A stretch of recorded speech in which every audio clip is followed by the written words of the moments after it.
But there's a lot of suspicions about this also because NATO was literally conducting drills right by the Nord Stream pipelines just recently. Just recently. Not literally in July. NATO was conducting drills right by the Nord Stream leak site. So this is the Russian news agency, the old TASS.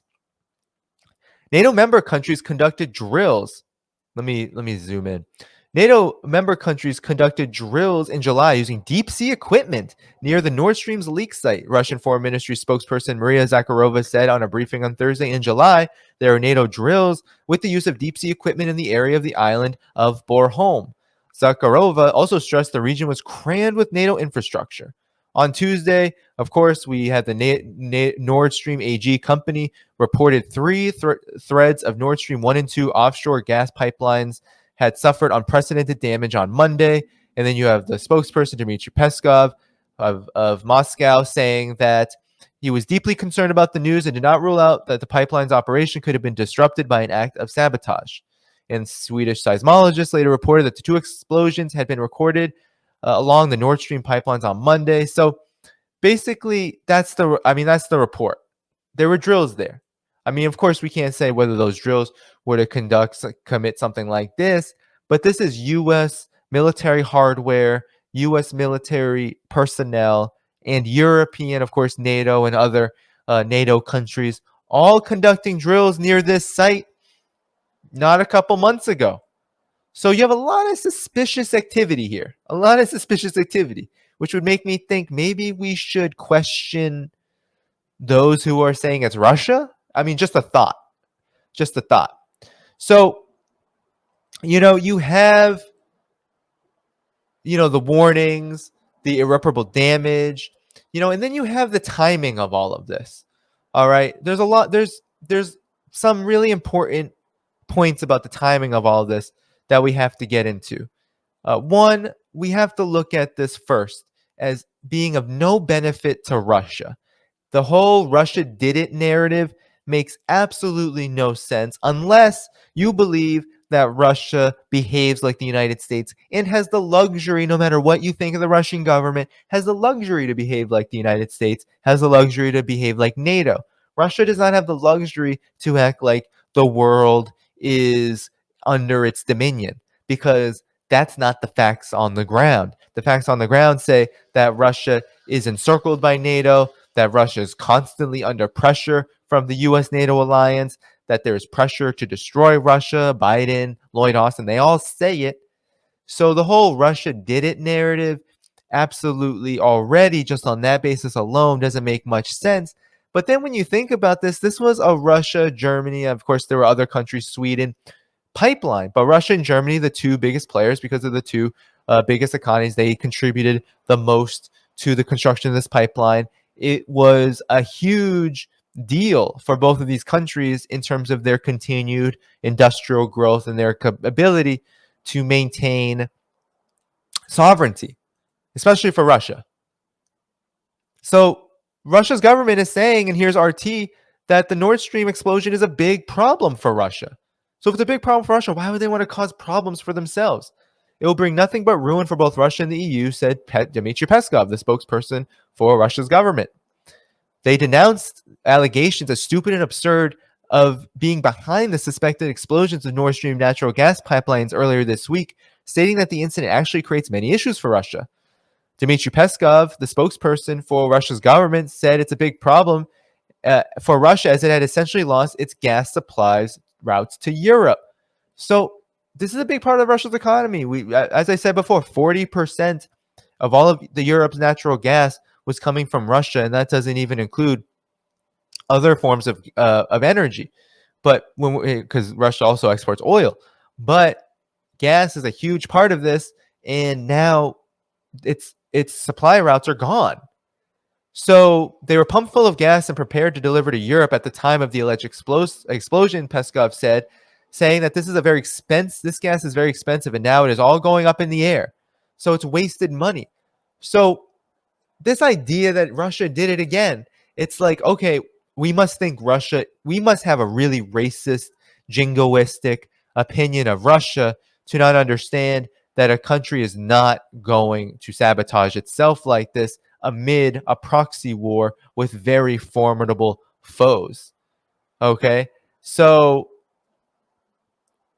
um so here we go. So it says, Peskov noted earlier that neither Russia nor Europe had anything to gain from the destruction of the pipeline, especially Germany, for which this incident poses a threat to the future development of its industry, as well as profitability and competitiveness. So American suppliers of liquid natural gas, on the other hand, have been making incredible profits after having multiplied their deliveries to the European continent, Peskov pointed out, adding that these companies are, quote, very interested in maintaining these super-duper profits in the future, end quote. While no suspects of the incident have been officially named, the Kremlin spokesperson advised against making any official announcements for a proper investigation into the incident. So, they go over some of the suspicious, also the suspicious paper trail that's been left. But the point is that Russia is not happy about this. And well, these are two big routes. It's not all of the energy. Russia, I think, is projecting something like negative 2.9% growth for the next year because of this. And so it's significant. That's a big dip in economic growth. Russia has actually been doing quite well, and so this will create a barrier to that. But then they say there will be growth in the future because Russia has other ways to transport its gas and energy. It just won't be as profitable, and it also won't be as plentiful. So really, this is about slowing down Russia, and who in Germany too. And what alliance could have interest in doing that? Well, it seems like the US NATO alliance has a big interest in doing that. And so, there's a timing issue with this as well, because you have the referendums happening where Russia is now announcing, I think it was today, the day of this stream, where Russia is now acknowledging and verifying Kherson and Zaporozhye and the other Donetsk, Lugansk, now starting to acknowledge these results. Now there's going to be a formalization of these localities in the Donbass into the Russian Federation. So you have that happening, which is a big deal. No matter how much the United States and NATO want to poo-poo it, want to say it doesn't matter. No, it's a big deal because it changes the map. It changes the proxy war. It changes everything. So that's happening. But also, Joe Laurie over at Consortium News has a really good point here, and I want to bring it up about the timing of this. So, as I said before, the timing of this attack could not have been more convenient. Because on the one hand, I'm just going to summarize a few points before getting into the material. You had in Uzbekistan, and we're going to get into the Shanghai Cooperation Organization in a minute, but you had the summit for the Shanghai Cooperation Organization occur. And while there, Vladimir Putin was asked a lot of questions about the sanctions, about the economic situation, about gas and energy, etc. And Vladimir Putin said, and we're going to read exactly what he said, but he said he was ready to supply natural gas to Germany in particular very, very soon, if not immediately, should the sanctions be lifted. And with these referendums happening, and with the map of the war changing, or the proxy war, I should say, changing, there was a distinct possibility that Russia's leverage would have pressured, coming into the winter time where gas is going to be very important for Europe, pressured some kind of at least initial conversation to begin easing these sanctions. And it is my opinion that destroying the Nord Stream pipelines is kind of a way to continue the sanctions, because now you can blame Russia, add more sanctions, and you also create economic damage, which is kind of akin to sanctions, right? Except this is a real material kind of sanctions where they're actually destroying economic civilian infrastructure, like a war crime was committed. I mean, we don't have a nation state actor we don't have a lot of evidence. We don't have the evidence to say it was a nation state actor, but it seems to me that it's connected to a real agenda. And so the timing of this is very interesting, because it seems like as winter is coming, that there will be more opportunities to begin this economic activity again. And the United States doesn't want that. It doesn't want that because that would undermine the whole basis of the US's response. It's not just pumping weapons into Ukraine. These sanctions are critical because it's both an economic and political act of warfare. It's supposed to weaken Russia. It's not doing that. But if you get rid of the sanctions, then you admit defeat. And the United States is not willing to admit defeat because it sees a permanent war in Ukraine. That's what it sees. And so Joe Loria wrote that Joe Biden, with Chancellor of Germany Olaf Scholz by his side, promised at a White House press conference in early February that the U.S. was able to shut down the Nord Stream 2 gas pipeline in the Baltic Sea if Russia invaded. So we already went over that. Okay, basically he said, I'll be able to do that. That was, I didn't even know that. Olaf was right there. That's funny, but also disturbing, the level of subservience that Europe has to the United States. So evidently the fear in Washington is that the war might not continue as long as it wants, as I was saying before. I argued on February 4th, 20 days before the invasion, that the U.S. was setting a trap for Russia and it needed to invade Ukraine in order to unleash information, economic, and proxy war with the ultimate aim of regime change in Moscow. All of that was confirmed by March 27th. Since then, the U.S. and Britain have done everything it can to keep the war going with the economic sanctions in place. But those sanctions on Russia are devastating the European economy, driving energy prices up and shutting businesses down.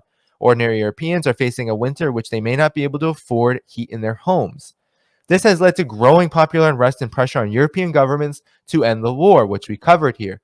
Lift the sanctions and save their economies. Ending the war and lifting the sanctions would lead to the reopening of Nord Stream 2 and the turbine repair of Nord Stream 1, which was also attacked. So Putin did say at Samarkand in Uzbekistan that Russia was ready to resume supplying natural gas to Germany if Germany lifted its sanctions against Russia. Putin said, after all, they need the gas urgently. If things are so bad, just go ahead and lift sanctions against Nord Stream 2 with its 55 billion cubic meters per year. All they have to do is press the button and they will get it going. But they chose to shut it off themselves. They cannot repair one pipeline and impose sanctions against the new Nord Stream 2 and will not open it. Are we to blame for this? Let them think hard about who is to blame and let none of them blame us for their own mistakes. Gazprom and Russia have always fulfilled and will fulfill all obligations under our agreements and contracts with no failures whatsoever. So Putin told it like it was. This is what happened. This is what is happening. So the offer to return normal gas supplies to Europe if the sanctions are lifted, with the war having passed into its most dangerous phase, there's a growing urgency to stop the war. Include talk of a Saudi-led peace process in which Ukraine would cede territory to Russia in exchange for peace. If momentum grows for a near peace deal of any kind, it would ruin Washington's long-term plans to weaken Russia. It would mean Nord Stream 2 would reopen, which would help Germany and Russia but crush U.S. aims of regime change and make Europe dependent on U.S. energy. I promise you, we will be able to shut down Nord Stream 2, Biden vowed. But how would the U.S. do that if Germany became poised to reopen it? So that's the deal. I mean, it couldn't get any more simple than that, in my opinion. It couldn't get any more simple than that.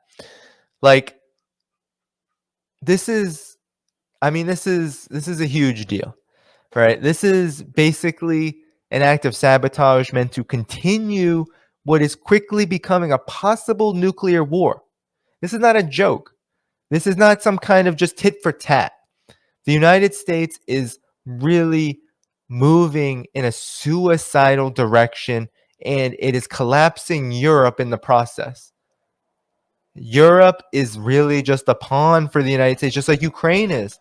Europe is not some equal ally. Under imperialism, there can only be one hegemon, and the United States never allowed Europe to play on an equal footing. When the United States became the imperial superpower, immediately the United States began the process of making Europe capitulate. First, it was through the so-called reparations, right? The so-called recovery, the Bretton Woods institutions, and then snatching the colonies, right? The former colonies, those independent, right? Slowly weaning Europe off of its colonies and allowing the United States to become the primary beneficiaries. Europe was able to keep some of its booty, some of its plunder, but really the process had begun where Europe was going to be a junior actor, a junior partner. But that word partner is always very deceiving under imperialism. because while there is unity among strategic interests with interests among capitalists, there's always going to be state unity when capitalists will benefit. But when competition is beneficial at the root of capitalism, the imperialists will choose that as well. And the United States is choosing that here to sink Europe through this proxy war in order to get to what the real goal is, which is to destabilize the actual adversaries to the United States, the quote unquote adversaries, right? Russia and China. Europe is just kind of the collateral damage here. It really is. And as you saw RT reporting and others, I mean, who wins this? Of course, the military contractors win because now there's no hope for any kind of dialogue.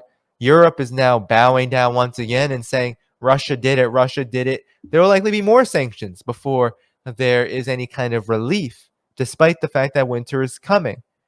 And so the military contractors will benefit greatly from that. American corporations, energy firms are going to benefit greatly from this because they're going to try to force feed massively expensive fracked gas onto Europe, which of course will not be able to make up for the loss. But these corporations don't care. They just want the short-term profits now.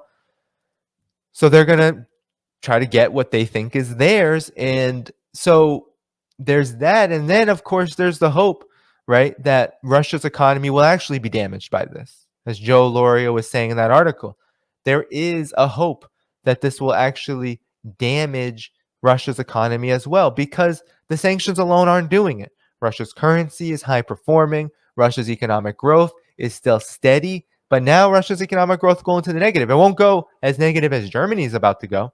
It won't go as negative as maybe Europe as a whole is about to go. But Russia will face economic consequences to this as well. So the only actor here that isn't massively losing from this is the United States. And so the US always, right, should be questioned. Because, I mean, you had the CIA warning about a possible attack and then not telling anybody. That alone, saying, oh, well, there's going to be an attack, Germany, on Nord Stream pipelines. By who? Well, I can't tell you that. I mean, how absolutely ridiculous is that? It just blows my mind how absolutely incredible such a feat. I mean, it's really impressive. It really is to be able to do that with a straight face and get away with it.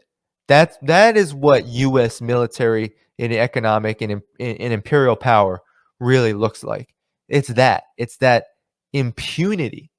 It's not so much that it's successful, because a lot of this is going to have consequences for the United States too. I've been ranting about it to anyone who will listen. Look, whatever calamity strikes Europe is not going to make the United States immune. Yeah, sure, the United States will be temporarily, become fat and be able to ride on Europe's back, but that donkey is about to die. And so the United States will face consequences. You can't do anything to one part of the global capitalist economy and expect to not be hit. And we know in the United States that real working class people, ordinary people, have already been hit, and it's going to get worse for them. Maybe it won't get worse for American monopolies in the energy sector, financiers investing in military contractors, but it's going to get worse for ordinary people here as well. Because, when you have the CIA saying, trust me, bro, I mean, look, this is the CIA, all right? This is what the CIA does. This is what they do. These are the interventions. This is the wars. All parts of the world. Africa, Asia, Latin America, all parts of the world. The CIA is an international terrorist organization, a state terrorist organization. And to think that the United States would just, through the CIA, would just warn and not actually know anything is ridiculous, right? It's obvious that this was an operation, and it's one with huge consequences. This is the CIA. This is what they do. All signs point to we should be sniffing in that direction. The investigation should be in that direction.